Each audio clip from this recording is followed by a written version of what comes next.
coming up on Man Enough. Men feel blamed when we talk about the patriarchy, but women perceive themselves as being blamed when we talk about the stresses of early childhood and their impact on the child. This is what we have to get. Nobody's being blamed here. It's human empowerment that we're talking about. Because in this culture, both men and women lack genuine power because they're so driven by unconscious forces. Okay? And when you're driven by the unconscious, you're like a puppet on a string. Being man enough, what does that mean? It's really manly to mess up, admit you're wrong, and then grow. I couldn't accept that I was evil, so maybe I'm broken, but those broken things could be corrected. Intimacy between a father and a son is me just wanting to put my head in your lap. I love you, son. You haven't called me benevolent sexist, but my experience is women are better. Even if it's a positive, it's still not equality. I don't blame men for that. I just blame the system. This is Man Enough. Hello and welcome to I know we say a lot of our episodes are special, but I have been personally fangirling, fanboying, whatever the gender neutral term is about this next guest. And so I'm just so happy to have this episode airing and to get his time. Jamie, Liz, how you guys doing? Are you ready for this? So very much ready. How about you, Liz? Yes, this is the conversation of my dreams. I'm really thrilled to be here with all of you. And before we introduce him, because we focus so much on radical sincerity and vulnerability on this podcast, Jamie texted me about 30 minutes ago and said, "Hey man, I'm not going to join. I'm really having a tough day. I'm not myself today. I just need some space." And I said, "Jamie, I love you. And the way that you're always there for me," I said, if there's one show to join, one episode to bring your full self to, it's going to be this one. And I'm happy that you showed up, man. Me as well. Thank you for doing for me what I needed. Liz, are you ready to do the honors? Yes, to introduce a guest that needs no introduction whatsoever. Dr. Gabor Maté is a renowned speaker, best-selling author, highly sought out for his expertise on a range of topics, including addiction, stress, childhood trauma, and development. And Dr. Maté has written several books, including his new book, a New York Times bestseller, The Myth of Normal: Trauma, Illness, and Healing in a Toxic Culture. We are such big fans of your work. We've been reading you for years. And so we're really excited to get this time with you. Well, thanks for having me. Okay. There's so many things that we want to talk to you about today. But one thing that I would love to start with, we ask every guest this question. And having listened to you and so many of your episodes, and I'm not through your book yet, but in your book, you are so honest and so vulnerable. I can't wait to hear your answer to this question. It is, when was the last time that you did not feel enough? Yesterday morning. First of all, I've been thinking about that question of being enough or not, And first of all, it's not a feeling. There's no such thing as feeling not enough. Feelings are like, I'm angry, I'm sad, I'm hungry, I'm tired. Those are feelings. I'm not enough is not a feeling. It's a belief. It's a perception. It's a belief. So when did I last believe that? I've been thinking about that question because a good friend of mine, who's a great trauma therapist and pioneer, Peter Levine, said to me about a year ago, and I talked about this in the book, in The Myth of Normal, but I didn't have the answer for it. Peter said to me about a year ago that he's 80 years old now. He's a couple of years older than I am. And he's been thinking about, have I done enough in life? And Peter said, yeah, when he thinks about it, I've done enough. I've justified my existence. I've given enough to the world. But then he says, then I asked myself the question, am I enough? And he says, I don't know about that one. So that was a year ago. And then 2 weeks ago, it struck me that there's no answer to that question. You know what the answer to that question is? Am I enough? The answer is Please. who's asking? Who's asking? That's the answer. Because which is who in us even questions the validity of our existence? In other words, who in us questions the truth that as human beings, by definition, we are enough? Because that's what. Does anybody ever says of a dog, are they enough? Or a whale, are they enough? Or a tree, are they enough? Or a rose, or an ant, or a cloud, are they enough? They just are what they are. And so that the very question, am I enough, comes from a place of insecurity and trauma.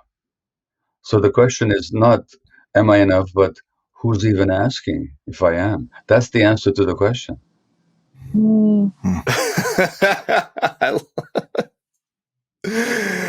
Oh, well, first of all, when we ask the question, which we'll have to discuss on the podcast moving forward, even if we should, it's a belief versus a feel. I love that so much. And it's so right. It is a belief system that's been pretty much the backdrop for all my work is, wow, how do we change this belief system? Well, Wow. so have you ever met a one-day-old baby who doesn't believe they're enough? I mean, this not even occur to them, you know? Never. So where did we go from being completely sufficient as a being at infancy to this adult who is even dares ask that question? So now we're talking about trauma, because one of the impacts of trauma is this doubt in the value of one's own existence. You know, so really the question is a trauma-based question, is what it is. If, let's say, someone is asked to do something, perform something, do a task at a Yeah. job, Yeah. show up as a husband or a parent, and you Yeah. feel, and I like the language you're using, but let's say it's a job and you don't feel equipped enough. So the question is maybe not coming from someone else's perspective or perception, but rather it's, do I feel enough? Do I feel prepared? Do I feel like I have all of the materials and, the wherewithal to be what I need to be? How is that not a feeling, or how is that not related to myself versus someone else's who's asking the question? So, Jamie, can you run as fast as Usain Bolt? Absolutely not. No Okay. chance. I might think I can, but I wouldn't. Can you throw 3-pointers like Steph Curry? That's an absolute no. Okay. Well, I'd share your secret. Neither can I. So if you're speaking about specific tasks, it's perfectly legitimate to say, I don't know enough how to perform this task. But the question, am I enough? That's not what it's asking. Right. The question, am I enough, doesn't ask, can I do such and such? Am I good enough? I don't know how to fly an airplane. I know billions of things. There are billions of things that I don't know more than the things that I do know.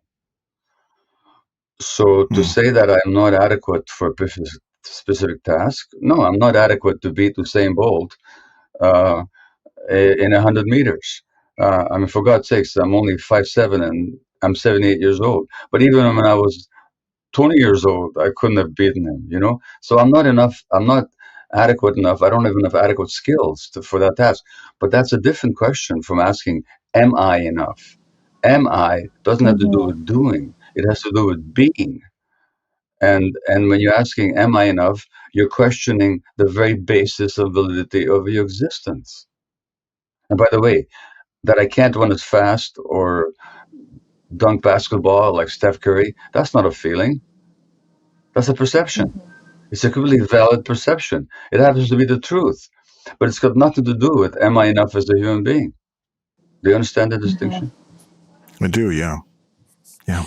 I think one of the most interesting things that you've done for our culture and for your for your discipline really is to create a new model about how to see mental health. So when I think about disability, there's a social model and there's a medical model for disability. And the medical model was like, you're disabled, you're missing an arm, or you're in a wheelchair, so you can't go up the stairs, you can't do this, you can't do that, you're broken. And the social model of disability, that's a more modern approach to disability, is to say, you're not broken. The fact that there's not an elevator, or that this place is not accessible, that the environment is broken in a way, not you. And that's really the beauty of a lot of your work, is that you, and in your recent book, where you really question, whether we're toxic or society is the one that's toxic, and that's sort of No, I don't question. I point out. right. I don't question whether it's us or society. I very clearly say that it is society. Yes, Like exactly. to go back to go back to Jamie's question about being enough, and let's relate it to what you're saying, Liz, about disability. So right now, I'm capable. I can swim. I can walk. I can talk. I can write and speak and do all the things that I do. I can engage in this conversation with the three of you. Okay, I can do that.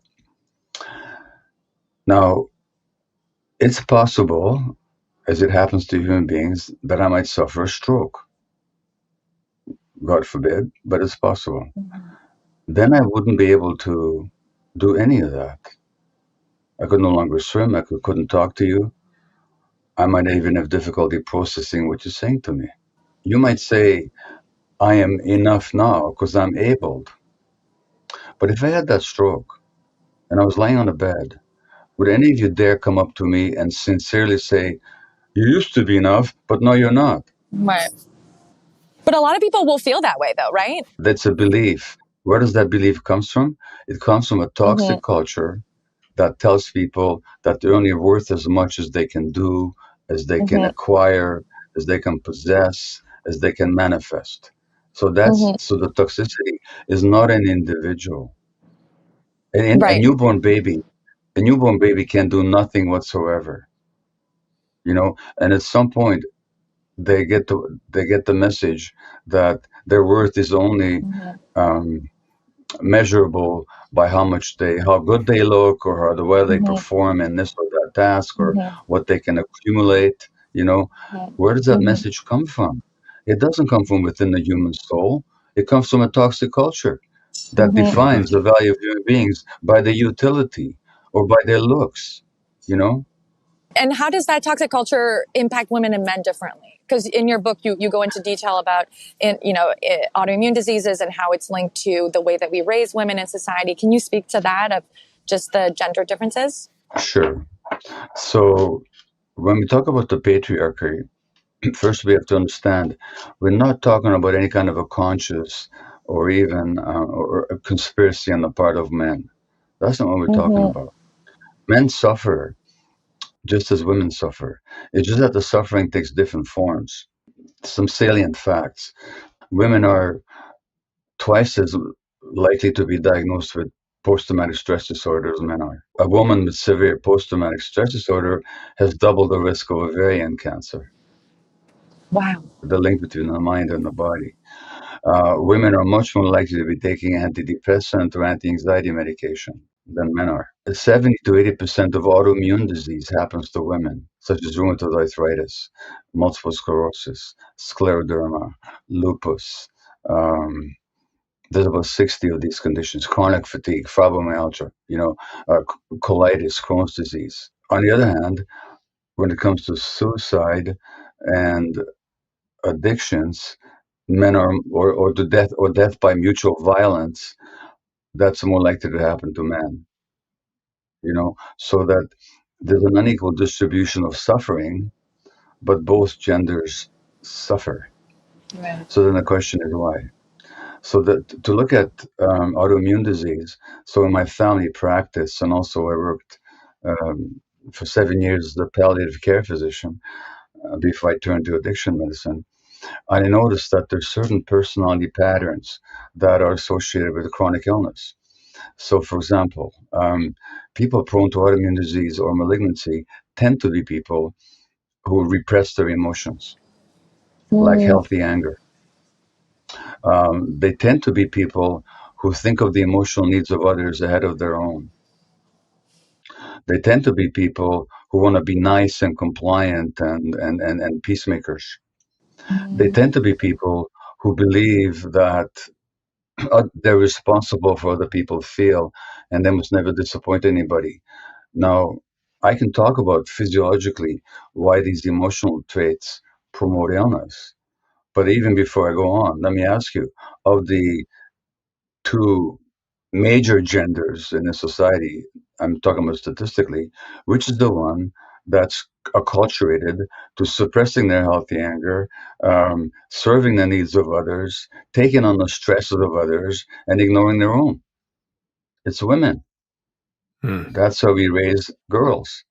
And that's why women have more autoimmune disease, because these patterns that suppress emotions and the authentic self also imbalance the immune system. And that's because, well, let me give you a really clear example, just to make it really clear. If I were to any of you, if I were to be rude or inappropriate or insulting to any of you, what would be some of the healthy responses that you could make to that right now in this setting? What could you do? Set a boundary, right? Yeah. The other thing you could do, just to get angry. You can't talk to Yeah, me that way. You right. can't talk to me that way. In other words, you're intruding on my space here. You can't do that. That's healthy anger. We share that circuit in our brain for healthy anger with all mammals. Healthy anger is simply a boundary defense. You got that? It says, you're in my space, get out. Could That's another what it name is. for that also be righteous anger? I've heard, at least my therapist has talked a little bit about. Yeah, you could call that righteous anger, though. When I think about it, it's when I see an injustice. Okay. Whether to somebody else or myself. Yeah, and then Okay. healthy anger. What I'm talking about is simply a personal boundary defense. Now, what's the role of the emotions in general? And I talk about this in the book. So this is what it looks like. Okay, the myth of normal, trauma, illness, and healing in a toxic culture. So I talk about this in the book. So what's the role of the emotional system in general? The role of the emotional system is to allow in what is healthy and nurturing, and to keep out what is unhealthy and unwelcome. So Jamie had some kind of an issue this morning, but because of the relationship between Justin and Jamie allowed Justin's supportive and inviting words and energy in and went along with it. If Justin had approached Jamie, just to give an example, with disdain or contempt or hostility, then Jamie would not have let that in. That would be a healthy response. So the role of the emotional system is to allow in what's healthy, keep out what isn't. Now, let me ask you guys a skill testing question. You will have to think a long time about this. What's the role of the immune system? To defend and protect. To protect the body. It's the same thing. It's to let in what is healthy, the Right. nutrients, and to keep out what's unhealthy. Unhealthy bacteria. Our immune Wow. system Now, sets boundaries. yeah, Wow. it sets boundaries that lets some things in and keep. Now, here's the scientific fact that's not even controversial from the scientific point of view, but which is not taught to medical students, incredibly, that the mind and the body are inseparable, and the emotional system and the immune system are part and parcel of the same apparatus. So when you suppress the emotions, you're also suppressing the immune system. Yes. So that Yes. so Yes. that Yes. so that Yes. Yes. when you imbalance your emotions, you're also imbalancing your immune system, and that's why those emotional traits of self-suppression also turn the immune system against you. And that's why women have more autoimmune disease, because they're programmed to do that, not by gender, biological gender, but by the demands of the patriarchal culture. So that's what I mean, partly what I mean by a toxic culture. So let me give you an example. There was a study out of Massachusetts. They looked at 2,000 women over 10 years. Those women that were unhappily married but didn't express their emotions were 4 times as likely to die as those women who were also unhappily married, but they did express their emotions. Wow. Wow. Then you also talk about anger for men, right? That after a rage event or a big anger event for men, they're 4 times more likely to then have a heart attack or have a heart incident, right? So there's also the flip side, which is so fascinating, the way that gender plays into these things. Yeah. You have a few very successful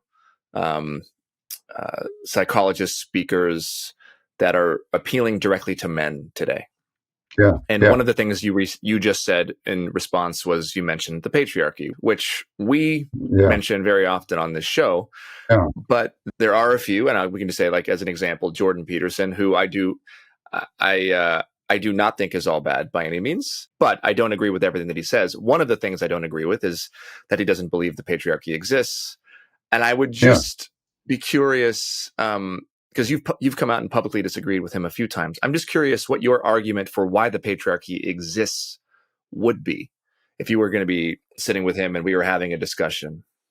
Yeah, well, first of all, the problem is that when sometimes the word patriarchy is used, men immediately perceive themselves as being attacked. Exactly. They think they're being criticized, which is not the case. That's why in the beginning I said, when I say patriarchy, I'm not talking about a conspiracy on the part of man. I'm talking about a culture. Okay? I quote David Foster Wallace, the late and great American author, who at a commencement address at a university gives this anecdote. And he says that two young fish are swimming along in the stream or wherever, and this older fish comes along and says, "Good morning, boys. How's the water?" And the two young fish swim along for a while, and then one of them turns to the other one and says, "What the hell is water?" and Foster Wallace's point is, and actually let me find this in the book. It is right in the introduction. The point that Wallace wanted to leave his audience pondering was, and I'm quoting him, "The most obvious, ubiquitous, important realities are often the ones hardest to see and talk about." Wow. Because we're too close to them, we don't see them. Mm-hmm. And then he says, on the surface, this might sound like a quote banal platitude, but then he says, in the day-to-day trenches of adult existence, banal platitudes can have life or death importance. And he was summing up the thesis of my whole book. Now, Peterson is so close to the patriarchy, and he's so entrenched in his ideology that he cannot see it. It's in the nature of any ideology is that you don't see that it's an ideology. You think you're looking at reality. Now, in his book, 12 Rules for Life, An Antidote to Chaos. Now, that's an interesting title. Because he thinks that the answer to chaos are rules. Order. Yeah, that's not the antidote to chaos. There was order in Stalin's Russia. There was order. You dared not go against it. If you did, you were annihilated. That's a kind of order. There was order in Hitler's Germany. The trains ran on time. You know, the antidote to chaos is not order, it's harmony. Because in chaos, the different parts of a system are working against each other. The answer is not rules that you impose, either from the outside or from the inside. It's to find harmony. How can the different parts to work together? And what's keeping it that way now? To go to one of the rules that Peterson suggests when it comes to anger is that a small child who's angry should be made to sit by themselves until they come back to normal. Yeah, that hurt. That hurt when I read that. He also believes that it's okay to hit kids. In fact, he as much says so, that without physical intimidation, you can't be teaching discipline. So his idea of discipline is intimidation. These are typical patriarchal ideological beliefs. Because if you look at matriarchal societies, how they raised children, they didn't intimidate them. They didn't hit them. When they cried, they picked them up. They loved them. And children learn discipline from the inside because what's discipline? If you look at the word disciple, Jesus had disciples. Who were the disciples? And why did they follow him? Because they loved him. Why did they love him? Because he loved them. So you get discipline through love, not through intimidation. Peterson's fatal mistake is that he basically believes in an intimidating, hierarchically imposed order. Now, why his followers love him so much? Because a lot of men are hurting in this society. They really are hurting. This culture has deprived men significantly. For example, there used to be real jobs where people had a sense of purpose and belonging and meaning. They may not have been perfect, but they were productive, well-paid jobs. That's been taken away. What's the result? 100,000 overdose deaths in the US last year. Do we think that came from nowhere? That came from the destruction of people's sense of belonging. What in my book I call dislocation, not my word. I borrowed it from a friend of mine, Bruce Alexander, a psychologist, who himself borrowed it from an economist called Polanyi. Dislocation is when you don't have a sense that you belong, you have a sense of purpose and a sense of meaning. Now this society creates a lot of dislocation for people. So people are lost. They're angry. Then it's much easier for them to think that the source of their loss is all these uppity women and feminism, or all these blacks who want equality, all these immigrants who want to take their jobs. It's much easier for them to see the enemy as some kind of an external threat than to see that it's the system itself that's creating their suffering. And so Peterson comes along and says, validates their emotions, validates their hurt, validates their rage, and Peterson is full of rage. You listen to his voice, he's choking with rage. He's choking with rage all the time. Literally, he's choking with rage. In this society, in Western society, for hundreds of years now, we become completely dominated by the left brain, and we're afraid of the intuitive, emotional, vulnerable right brain. And Peterson is desperately afraid of the right side of his brain. And he's with the left brain, which is brilliant. He can make all kinds of brilliant arguments and create wonderful things, but it's lacking that balance. And by the way, when the British colonialists came to North America, you know what the first thing they did to the natives, in Canada at least? They destroyed the matriarchy. They because power used to be passed on matriarchal lines in indigenous culture, at least in the north part of North America. I imagine elsewhere as well. But the colonists knew that if we're going to control these people, first we have to destroy the matriarchy. So they established the patriarchy. Now, how anybody can look at this society and see this left brain dominance and sees the fact that most of the power is wielded by men of a certain color, by the way.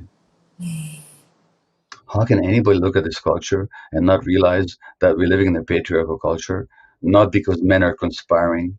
Most men are not even aware of it. They're the victims of it themselves. You'd have to be completely blind to the ideology. And young men have suffered a lot in the last few decades. And so Peterson comes along and says, your anger is righteous, and these feminists are ruining it for you. And here are the rules we have to follow.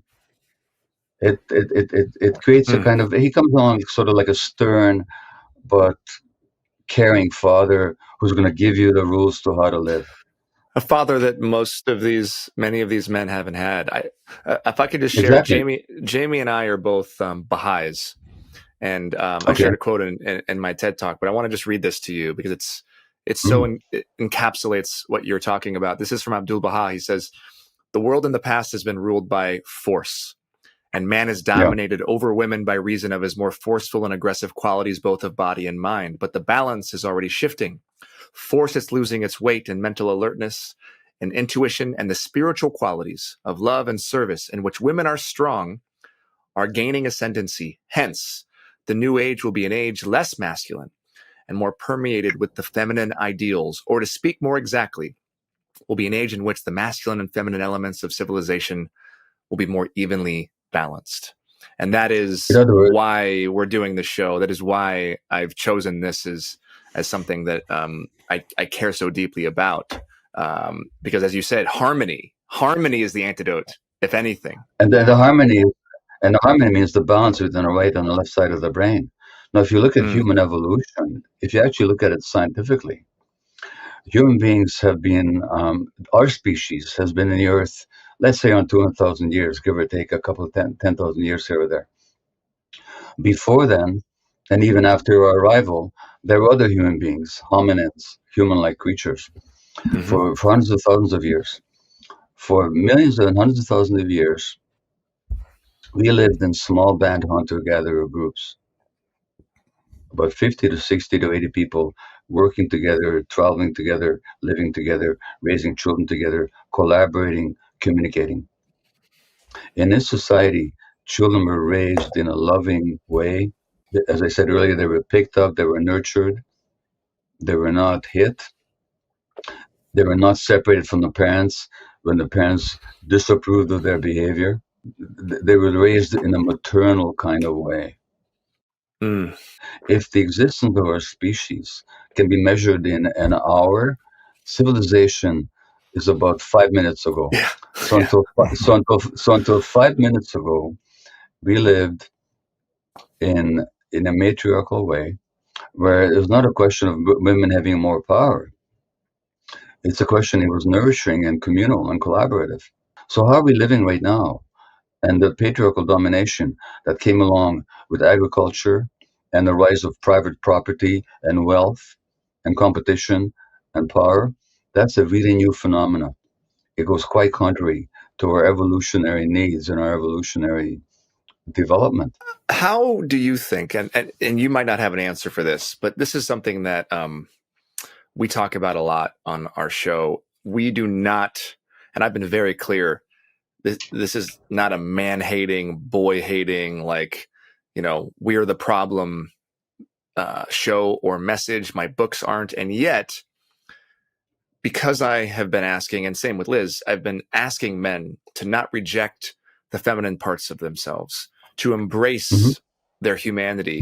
It's so easily cast aside and looked at as, oh, that's just feminist propaganda. Oh, that's just liberal thinking. They're just trying to brainwash. Oh, you're trying to make men weak. And I love being a man. I love masculinity. I love the sensitive parts of myself. I was a very sensitive, empathetic young boy. I learned how to numb those parts of myself and stuff it all down. I'm wondering if you have any thoughts on how we could do better as a show, me individually, how we could reach some of the men who I believe are ready for this message, but are lost in this idea that the world is against them, and maybe prescribing to a different ideology. Okay, so first of all, where do people get the idea that the world is against them? Okay, we're born as newborns, completely trusting. Where do we come to the belief that the world is against us? Now, by the way, childhood trauma. I can relate to that. Yeah, childhood trauma. Yeah, because I used to wake up resenting the world. Really, I did. For a long time in my life. For most of my life, I resented the world more than I loved it. Honest to God, that's how I felt about it. Comes from childhood trauma. So if I said that there was a man who said that the world is a horrible place where everybody's against you, where everybody wants what you want. They want your house, your wealth, your wife, and these are your friends. It's a dog-eat-dog world. What would you imagine about the childhood of that man? It was painful. It's a painful. Now, this man was president of the United States. Donald Trump. He said that in so many words in his autobiography. If you read his childhood, it's a highly traumatizing childhood. His niece, Mary Trump, who's a psychologist, wrote a book about the Trump family where he talks about Fred Trump, the elder Trump. Fred Jr. Mary's father died of alcoholism. Donald identified with the toxic masculinity of his father and became a great success. But look how angry he gets whenever he loses. He can't stand it. Anyway, I'm saying that these men who believe that the world is against them, they need to actually look at where that even comes from. Mm. It comes from their own pain that they haven't looked at. Now, if you want to look at this issue, you know what you talk to? Talk to some war vets, veterans. Mm. If you haven't already done that, these war vets with PTSD, or talk to policemen with PTSD, or talk to firemen, the most masculine guys you can get. Mm. Um, and they very often suffer from severe PTSD because of partly because of the nature of their job. As co-ops or as firemen, as first responders, ambulance attendants, they see so much trauma, so much suffering, so much death, so much pain, so much cruelty. They absorb that. And what these tough, masculine men, what they will tell you is that toxic masculinity just about killed them. And what saved them is when they became vulnerable. They didn't used to have pain, they didn't used to have emotions, they were just tough. And the healing had to do with becoming vulnerable and recognizing their vulnerability. And we make this mistake of confusing vulnerability with weakness. Mm-hmm. Vulnerability is not weakness. To actually admit your vulnerability is to be emotionally very strong. Yes. To deny it is to be emotionally very weak. And these tough guys, these war veterans, these first responders, these cops, once they heal, they become very vulnerable. So if you want to appeal to men who are afraid of vulnerability, talk to some of these people because they will tell you their journey. Mm. They will tell you their journey from toxic masculinity to healing, which actually means embracing what we will call their more feminine side of vulnerability and emotional openness and emotional awareness. Mm. So that's one way to approach it. Gabor, the first thing I would love to say is thank you for sharing this. Also, I want to apologize for not speaking too much. I'm generally one that includes myself more than I am now, and and I'm still and my heart and mind are in a space that's more suited to hear your words and to embrace them, more to interject. So please, not that you would, but please don't hear that as not an interest. I'm very, very, very much moved by your words. Thank you. I am curious to ask you a question about something that you wrote, and maybe you can. I'll quote you. You said all the diagnoses that you deal with, depression, anxiety, ADHD, bipolar illness, post-traumatic stress disorder, even psychosis, are manifestations of trauma. Yeah. I'm curious about that because some of it I understand. You experience something like you had just talked about, a policeman who goes and lives a life as they do, or a police officer, I should say, and that's more understandable to me. But something like some sort of depression or anxiety, or maybe explain that, Siska. I think a lot of us deal with that in different ways. And tell me where the trauma comes in, or what that trauma can look like. Does that mean actual events? Sure. When we were younger, how does that look? Sure. Well, first of all, just in response to your statement, I never took your silence of disrespect. I was just curious about what was going on for you, So thanks for sharing that. In terms of depression, that's the first thing you mentioned. Let's look at it, okay? What does it mean to depress something? Shut it down. Push it down. Push it down. Yeah, if you're driving your car and you have to stop, what do? You depress the brake, right? You push it down. Okay. So what gets pushed down in depression? Feelings of joy. Emotions. Yeah, right. Now, why would somebody push down their emotions? Have you ever met a 1-day-old baby that depresses their emotions? No. No. Why would somebody depress? I'm not testing you here. I'm sort of asking leading questions, I admit. But why would somebody depress their emotions? You know why they would depress their emotions? because somebody read Jordan Peterson's book, and which says that the way that an angry child should be made to sit by themselves till they come back to normal. The kid desperately wants to belong and be close to the parents. That's an absolute need of the child. That's called attachment. Attachment is our sense of belonging and connection with, for the sake of being taken care of. Then when you say to the child, but when you're angry, you can't be around me. What message does the child get? If I have my authentic anger, as a 2-year-old, by the way, if you don't make your kid angry, you're not doing your job. Because your kid wants a cookie before dinner. And if you're doing your job as a parent, you're not going to give him a cookie before dinner. You're going to say, no cookie before dinner. Now, what do immature human beings do when their desires are frustrated? They throw a tantrum. That's what I do when my desires are frustrated, even into my 60s, and I have to say almost into I'm 78 now, but I can still get that way sometimes, much less than I used to. So the 2-year-old throws a tantrum because they wanted that cookie. Because the 2-year-old can't make a distinction between his needs and his desires. Now, if the parent is emotionally grounded and understands the child, the parent will perfectly understand why the child is angry, won't take it personally, doesn't see it as bad behavior, sees it as a natural response to frustration. And says, oh, you're really angry right now because you really wanted that cookie. Yeah. But you don't punish the child. If you punish the child for the anger, the message the child gets is, if I'm angry, I'm not acceptable to my parents. I better push on that feeling. I better depress it. This isn't conscious. It's adaptive. It's an adaptive behavior on the part of the child to repress the anger, because to express it is to threaten the relationship with the parents.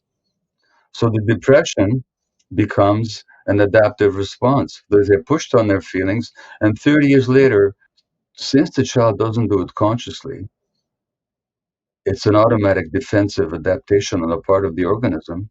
They can't stop it. So 10, 20, 30 years later, they're still pushing down their emotions. Mm-hmm. Now they're diagnosed with a disease called depression. It's not a disease that they inherited. It's an adaptive mechanism. Are you following that, Jamie? I am indeed, yeah. Okay. Now, ADHD, attention deficit disorder, the rate of which is going way up, and millions of kids are being medicated. And I was diagnosed with it myself in my 50s. If you're a small child, a 2-year-old, a 1-year-old, a 3-month-old, and your parents are really stressed, not because they don't love you, not because they're not trying to do their best, just because they're stressed, because of racism or oppression or poverty or their own traumas or economic stress. When your parents are stressed, the child is stressed. You can measure the parent's stress level by measuring the child's stress hormone levels. Now, what does the child do when they're stressed?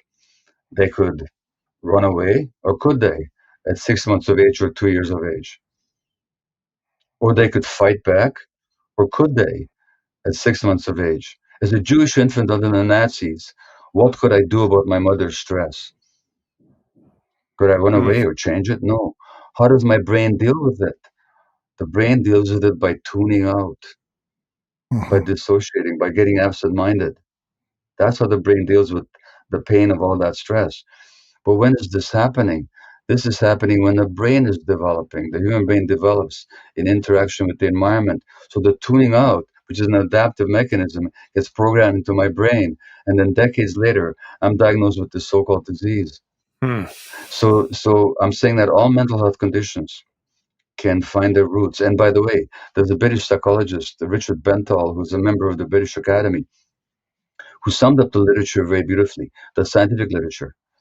He said that the link between childhood adversity and adult mental health illness is as strong, as well documented as the link between cigarette smoking and lung cancer.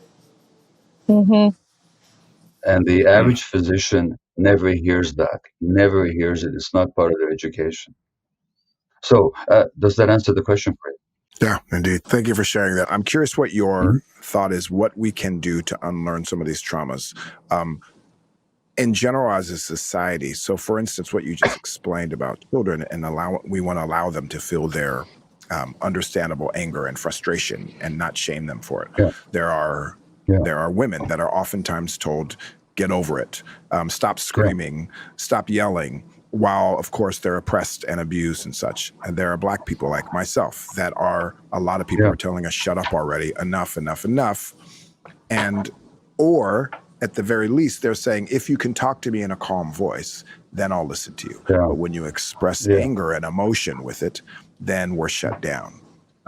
People who are oppressed, right? So now I know that exists. I've experienced that my whole life. I'm more curious in how do we undo the trauma for those that are oppressing, so that then they can then learn, right? So if we're men, if we are oppressing women, how do we undo some of that stuff so then we can then be better? Yeah. Sure. So there's so many layers to the question, but James Baldwin once said that to be an American Black is to live in a state of suppressed rage all the time. And if you look at why Black men have high rates of high blood pressure, I think it's because of that. You know, because the biological relatives in Africa don't have the same problem. So it's not a question of their genetic biology; it's a question of the system, the toxic culture again. If you even look at the medical name for high blood pressure, what is it? It's hypertension. And think about that phrase, hypertension. Split it into two. Hypertension, too much tension, you know. But your question was how to undo the trauma of those that are traumatizing people. You can't be done. Yogi Berra, the great baseball player and manager, once said this. You know, he had these incredible aphorisms that only he could generate. And he once said, "If the people don't want to go to the ball game, there's nothing you can do to stop them." You know, so yeah. You know, you were talking about ADHD. Your book about ADHD brought me to tears. You touch on so many things. I really recommend it to anyone who's listening. Who's, you know, I was diagnosed in my 30s, which felt very late. You in your 50s, which is even later. It must have been a lot to sort of take in. But you say, you know, we should call it attunement deficit disorder. That there's a lack. You know, very often it's a lack of attunement with the mother that can, create lasting. Or the parent, but you do focus a lot on maternal moods and that and a lot of studies. No. Actually, Liz, what I say in the book is the mothering parent, whoever the mothering parent happens to be. Right, the mothering parent. So right. But in most cases, could be the it's the woman. So you get into another problem here. Men feel blamed when we talk about the patriarchy. But women perceive themselves as being blamed when we talk about the stresses of early childhood and their impact on the child. This is what we have to get. Nobody's being blamed here. Mothers don't choose to get stressed. It's just or depressed. Right, but we also don't support mothers, right? That we don't. I think you're absolutely right. We, you know, especially in the U.S., I mean, literally no parental leave. We don't offer any kind of economic, social support. We put so much on mothers and so much responsibility, but then give them nothing to meet those expectations. And then when children suffer, we, to your point, blame them. But I'm curious how we can create policies that do, or just a culture and a society that does support mothers.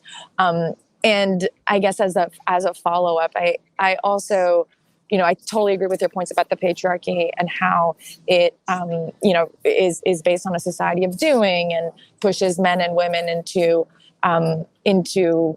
pushes men into certain roles, but almost feminism, you know, the latest version of it, if you take the last 10 years, it's been about a very masculine take on feminism and a very masculine take on how women should succeed and how they should perform. And in many ways, it's made, again, women more stressed. And it's not bad that women are working, obviously, but how can we have a healthier approach to female empowerment, to creating a more supportive society for everybody?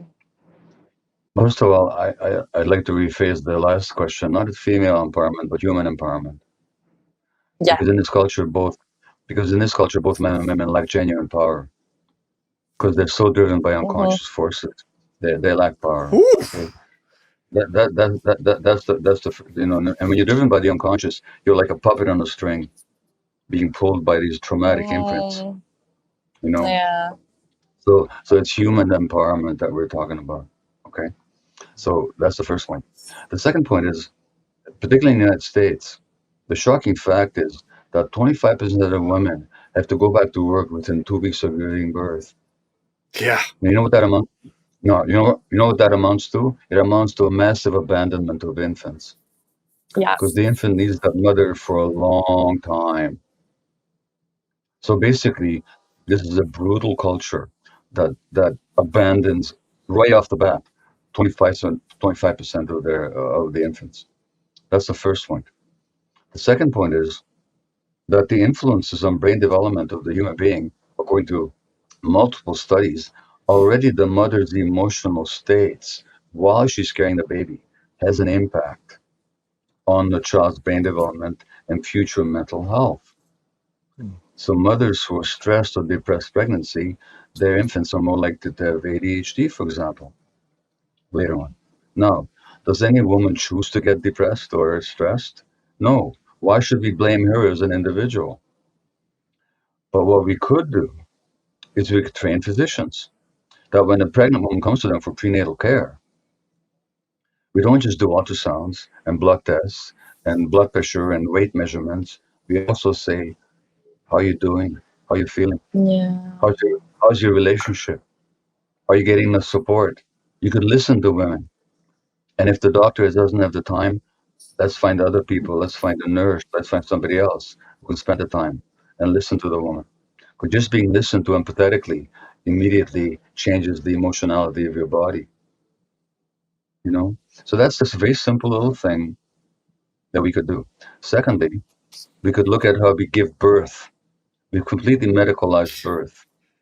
Birth Yes. is meant, birth is meant to be not just uh, an exercise in pushing the baby out of the womb, but in creating a bond between mother and infant. How does birth do that? Natural birth do that?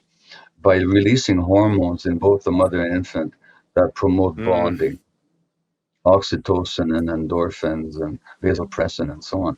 What's called a love cocktail. Now, modern medicine is absolutely essential, you know, to save lives, and modern obstetrics has saved the lives of many men and many women, I'm sorry, and many infants.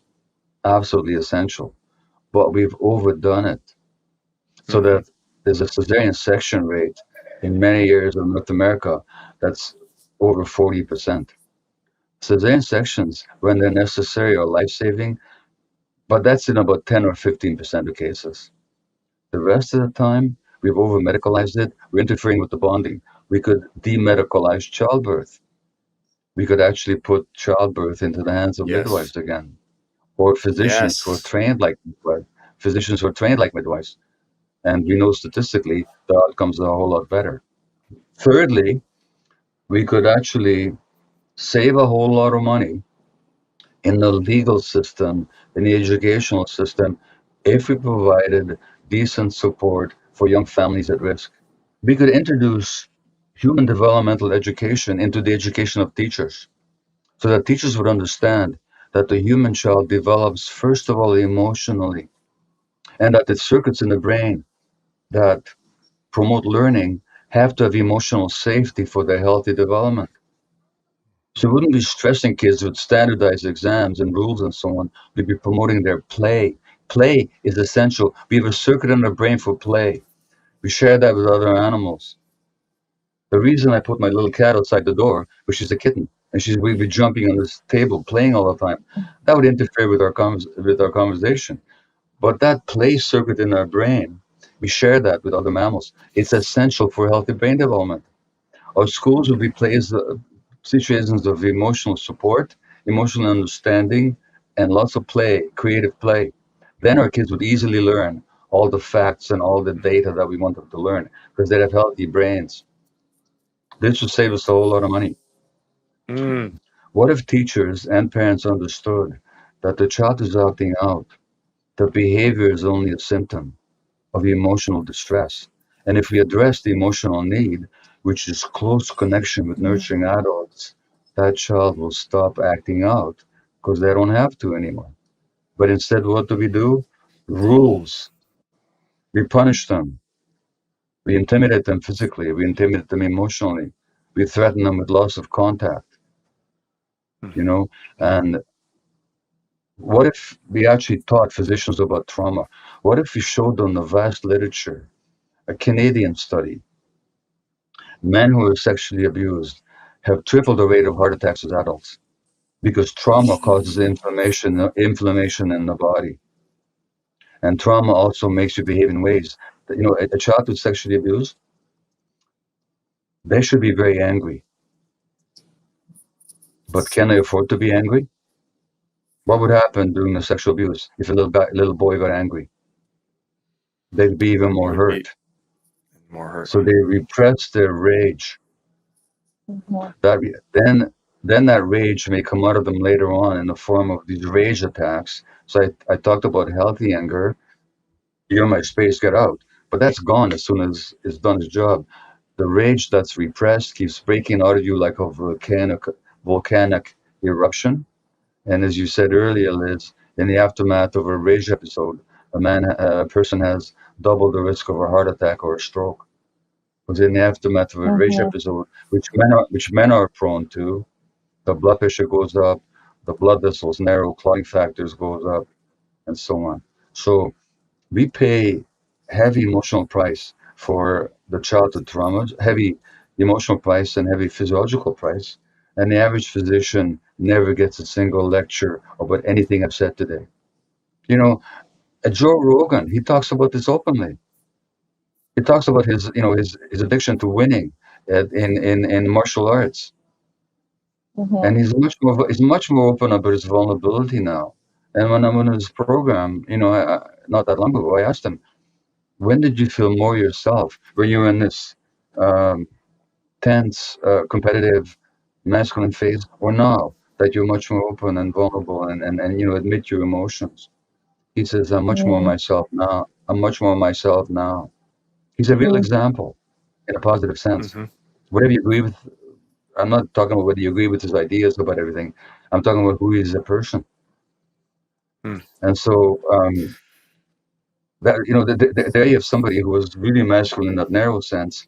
Now he's much stronger in both the emotional and the physical sense. So the answers to society are not that difficult. We just have to get the reality. And before we wrap up, something I've been wanting to talk about and share with you,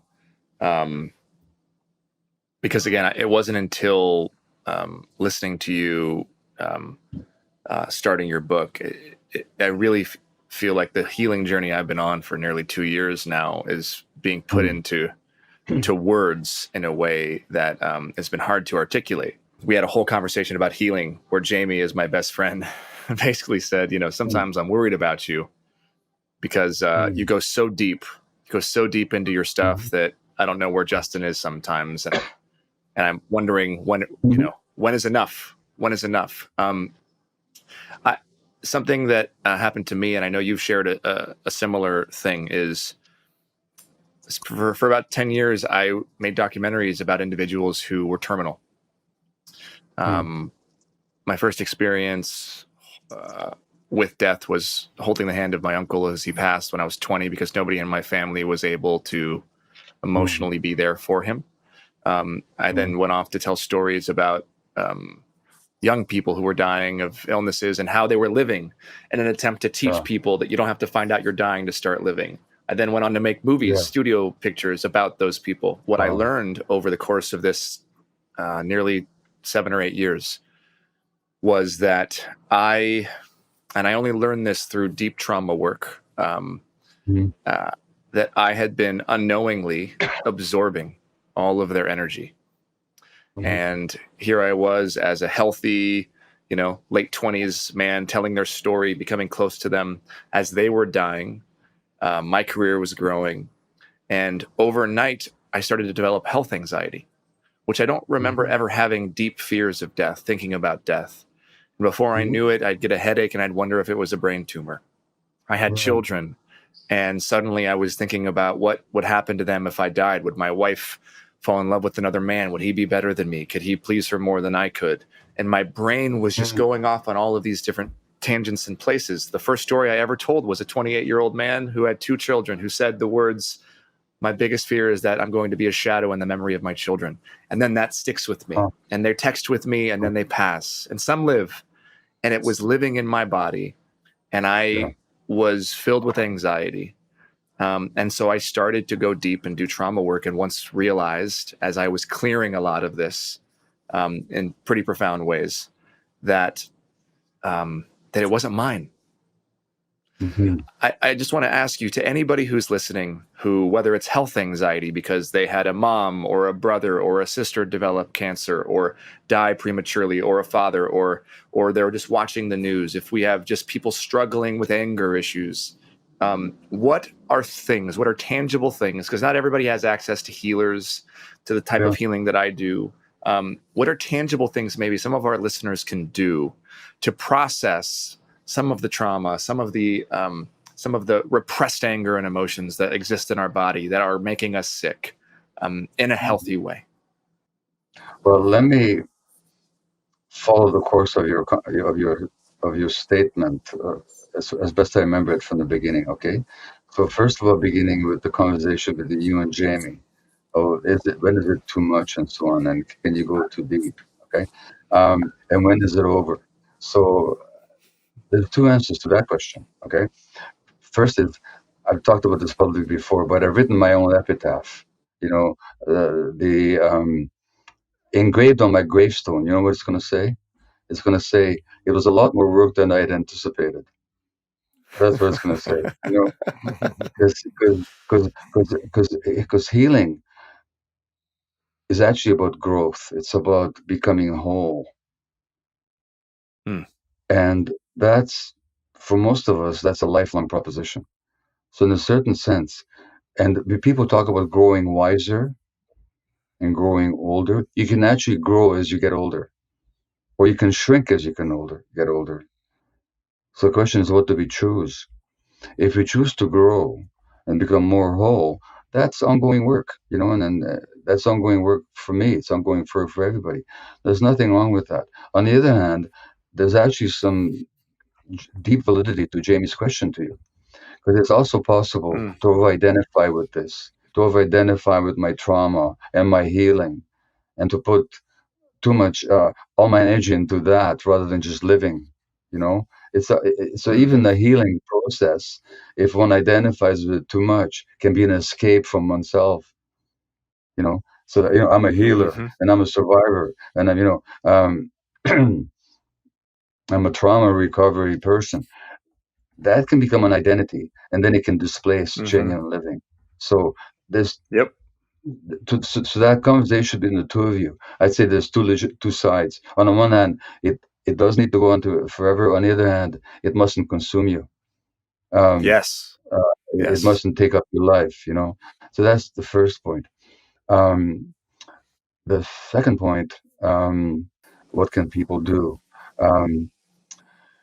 Well, look, these days it's really helpful if you can afford the therapist, if you have insurance, and not only that, if the therapist is any good, because the vast majority of what's offered as therapy is garbage, because it's got nothing to do with trauma. They just try and fix your behaviors.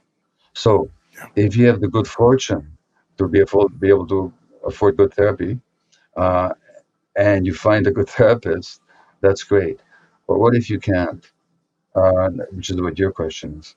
Well, look, there's a good reason why the best-selling paperback in this country, week after week after week, is a book on trauma by my friend and teacher and colleague, Dr. Bessel van der Kolk.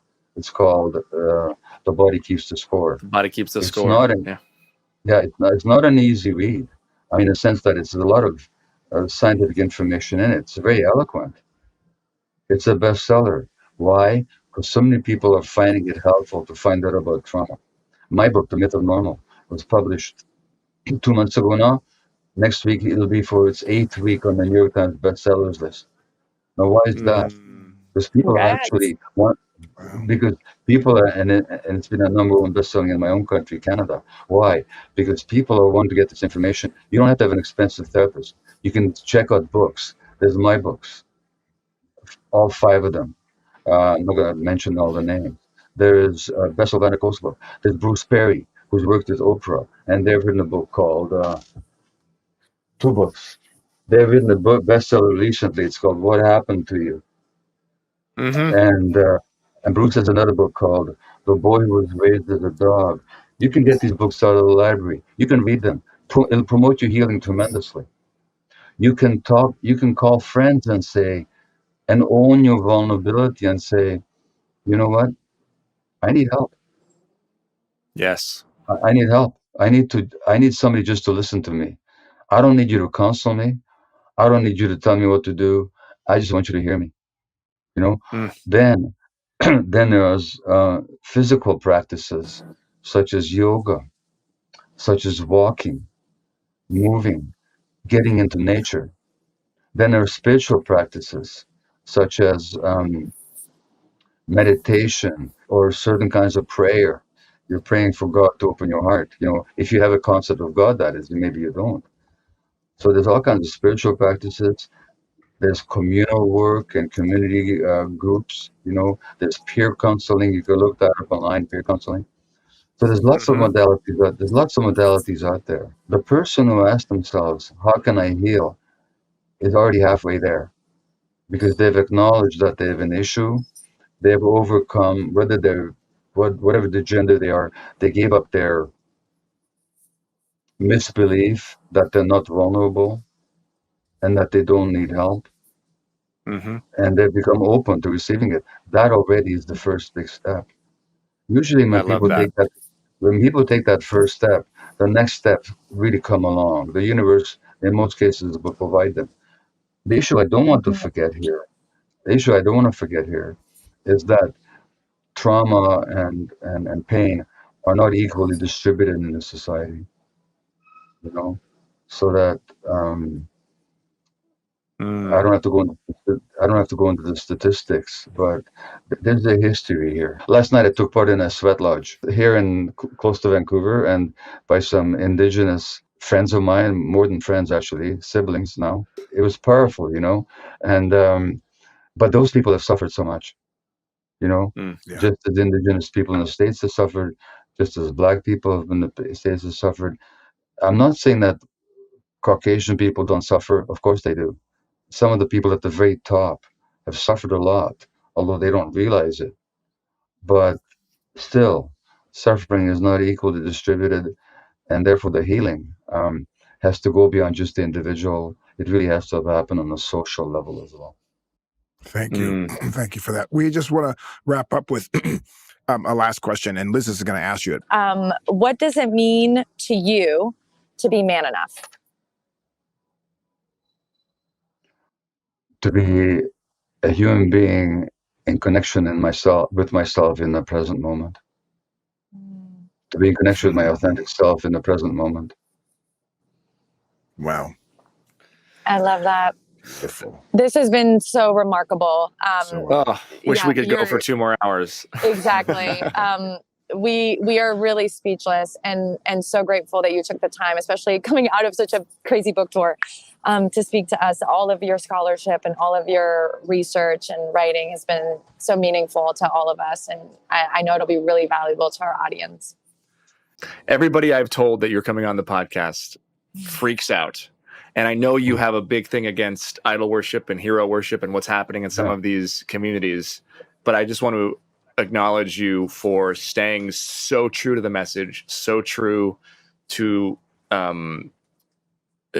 your own healing, and using vulnerability and showing what it looks like and how it can be a strength, and not creating this soapbox, if you will, where we should all worship you. You're just so human and normal, which is now we know is a myth anyways. So I just thank you so much. It's been such an honor to have you on this show. Well, it's my pleasure. Köszönöm And szépen. I want to say, szívesen. And I just want to say too that I really enjoy the format of talking to three distinct personalities or getting questions from these different directions. And It's a getting to lot. know. No, it's a wonderful format. I don't know how you came up with it, but it's unusual, and I really appreciate it. Thank you so much. All Justin's Wonderful. idea. Well, thank you so much. Not even Thank you for wonderful. being Thank you so game. much. God All bless you, my right. friend. Thank you Yes. for everything. Have a great weekend. Thank you, Dan. Thank Take you. care. For all of you who are listening, please run, don't walk, and pick up Gabor's beautiful book, The Myth of Normal, and In the Realm of Hungry Ghosts, and all of the other incredible work he's done. If you like what you heard, you can like and subscribe wherever you get your podcasts. Or where do they go, Liz? I always forget. Manenough.com/podcast. Jamie, I appreciate you being so quiet and taking everything in today, and I'm excited to talk to you off camera as your brother to hold some space for whatever you're feeling. I love you both tremendously, and Love you guys. we'll see you next time. This is Man Enough.